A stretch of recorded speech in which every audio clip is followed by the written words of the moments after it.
The first time I ever saw a whole plane turn against me, it felt like the floor dropped out from under my feet. 1 second, I was buckled into seat 2A on a 6:15 to New York laptop open, reviewing notes for what I knew could be the most urgent case of my career. The next, a man in a crisp uniform and a captain's hat was looming over me, announcing to the entire cabin that I was a security concern. He didn't whisper it. He wanted everyone to hear. Dozens of eyes landed on me, some filled with fear, others with relief, as if they'd been waiting for him to call me out. I didn't shout. I didn't fight. I closed my laptop and asked calmly, "Captain, what exactly is the concern?" He didn't answer me straight. Just said passengers felt uncomfortable. I looked around. Nobody had said a word to me all morning. But I understood. The discomfort wasn't about what I'd done.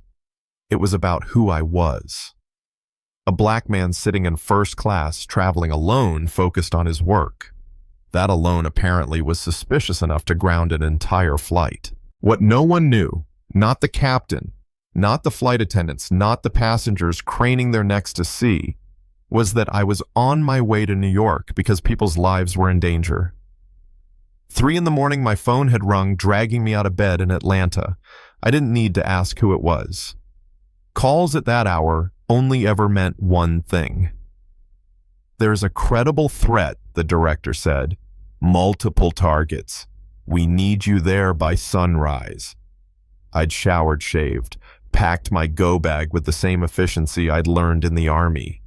By 4:45, I was in a rideshare by 5:20 at the airport. Credentials ready, clear through every checkpoint. I'd done everything by the book. And yet here I was being marched off a plane like some criminal while people recorded me on their phones. One woman muttered, "Thank God I didn't feel safe." Another just shook her head as if I'd brought this on myself. I wanted to tell them the truth, that I'd spent 12 years with the Bureau, that I'd stopped bombs from going off in 3 different cities, that I was the reason they could tuck their kids into bed at night without hearing sirens. But I knew it wouldn't matter. My words against the captain's authority. No contest. So I stepped off quietly, dialed my supervisor, and said, "It's Agent Marcus Carter. I need immediate assistance at gate C12. Captain's refusing to fly with me on board." The airport security chief showed up first. He eyed me like he wasn't sure what to believe until I handed over my badge. He looked at it longer than the captain had, then said, "Why would Sullivan ignore this?" Before I could answer, my phone buzzed again. Assistant director on the line, his voice sharp. "Put the security chief on." After a few seconds of listening, the man's whole demeanor flipped. He handed my phone back like it was on fire. "Agent Carter, we'll straighten this out." Turns out, the captain had a history. 3 other incidents in the last year and a half. Always minorities. Always cleared later. Suddenly, it wasn't just about me. It was a pattern.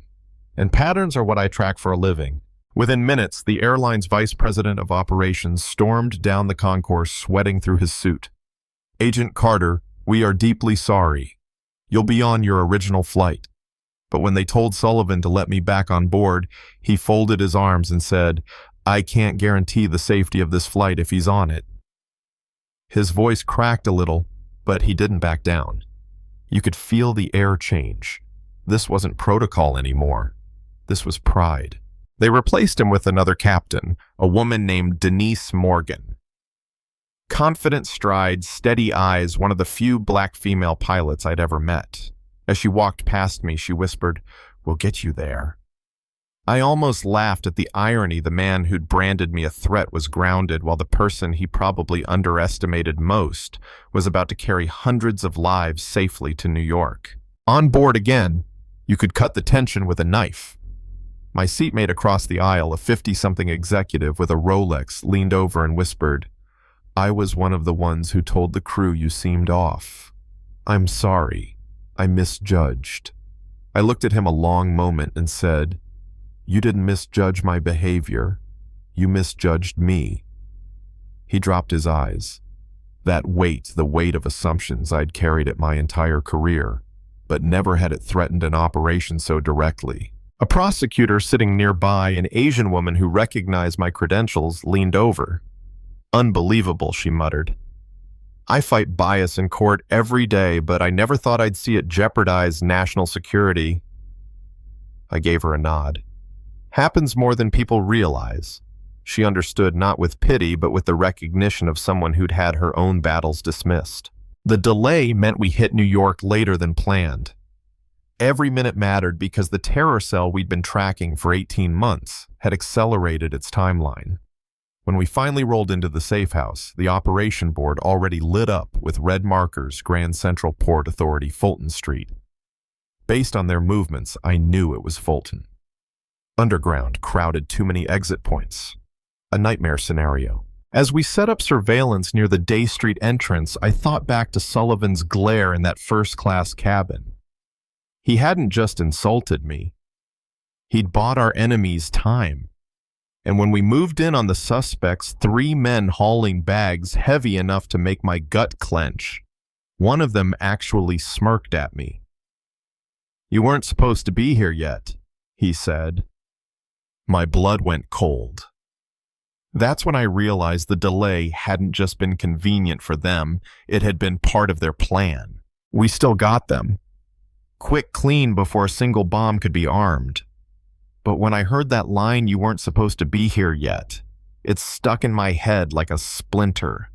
Was Sullivan just prejudiced, or had he been played? Either way, the result was the same. Lives almost lost because one man decided my presence was a problem. In the days that followed, the story exploded. Video of me being marched off the plane went viral. The airline's stock dropped. Civil rights groups called for boycotts. Congress demanded hearings. Suddenly, I wasn't just a counterterrorism agent. I was the face of a national debate about race authority and security. Testifying before the House committee, I laid it out plainly. This isn't just about one captain. It's about systemic bias that compromises security. If prejudice can sideline a federal agent mid-mission, what does that mean for ordinary travelers who don't have a badge to fall back on? The room went silent. Lawmakers leaned forward. They got it, maybe for the first time. The fallout was swift. The captain lost his wings. The CEO of the airline resigned. But more importantly, new federal guidelines were created, protocols to verify credentials properly, to document so-called security concerns, to train crews on recognizing bias. They called them the Carter Protocols. My name, whether I wanted it or not, stamped on the change. 6 months later, I walked through the same Atlanta terminal. This time, nobody stopped me. Security officers nodded respectfully. Signs at every checkpoint displayed the new procedures. And as I boarded, the lead flight attendant actually announced to the cabin, "Ladies and gentlemen, we're honored to have Director Marcus Carter of the FBI with us today. His work has made our skies safer." The cabin erupted in applause. I sat down quietly, thinking about the long road from humiliation to recognition. Not long after, the executive who'd once reported me on that flight asked to meet. He confessed I thought I was just being cautious. But the truth is, I didn't think a black man in first class belonged. I've been confronting that bias ever since. He'd started volunteering with youth aviation programs, trying to make amends. I told him the same thing I tell myself. Acknowledgement is just the beginning. Real change takes action over and over again. Looking back, that morning in Atlanta taught me something I'll never forget. Discrimination isn't just cruel, it's dangerous. It doesn't just humiliate the target. It creates gaps, vulnerabilities, cracks where real threats can slip through. And in my line of work, those cracks can cost lives. So now I'll leave the question with you.